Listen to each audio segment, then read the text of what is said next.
اسی طرح ایک شخص کی بیٹی اپنے سسرال سے ناراض ہو کر وہ میکے آ جاتی ہے۔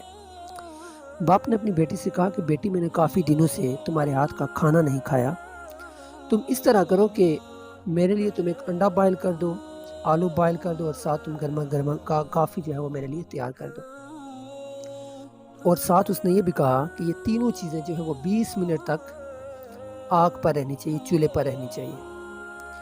اب اس نے اس باپ کی جو انسٹرکشن تھی اس کو فالو کیا، اور تینوں چیزیں جو ہیں وہ 20 منٹ تک کیا ہیں، چولہے پر رہیں۔ 20 منٹ کے بعد بیٹی نے کہا کہ والد محترم اب 20 منٹ ہو چکے ہیں، یہ تینوں چیزیں کیا ہیں، تیار ہو چکی ہیں۔ تو باپ نے اس سے کہا کہ چیک کرو کہ آلو جو ہے وہ بائل ہو کر نرم ہو چکا ہے، تو بیٹی نے کہا کہ جی ہاں نرم ہو چکا ہے۔ باپ نے کہا کہ انڈے کو چیک کرو کہ کیا وہ ہارڈ بائل ہو چکا ہے، اس نے کہا کہ جی ہاں بالکل ہو چکا ہے۔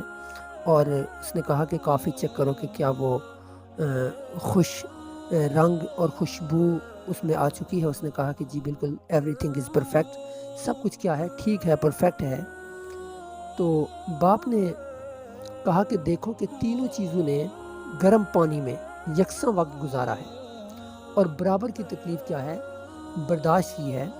آلو کیا ہے، سخت ہوتا ہے، اس آزمائش سے گزر کر وہ نرم ہو گیا ہے۔ انڈا کیا ہے، نرم ہوتا ہے، گرے تو ٹوٹ جائے، لیکن اب کیا ہے، انڈا سخت ہو چکا ہے اور اس کے اندر کا جو لیکوڈ ہے وہ بھی سخت ہو چکا ہے۔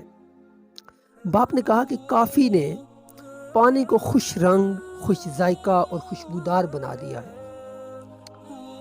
باپ نے اس سے کہا کہ تم کیا بننا چاہو گی؟ تم آلو بننا چاہو گی، انڈا بننا چاہو گی، کافی بننا چاہو گی؟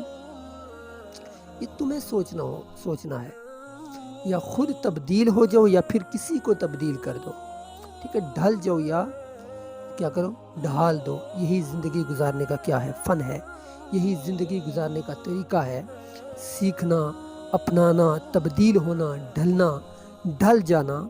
یہ اسی وقت ممکن ہے جب نباہ کرنے کا عزم ہو، کہ کم ہمت لوگ جو ہوتے ہیں وہ منزل تک نہیں پہنچتے بلکہ وہ راستے میں ہی ہلاک ہو جایا کرتے ہیں۔ تو یہ ایک نصیحت تھی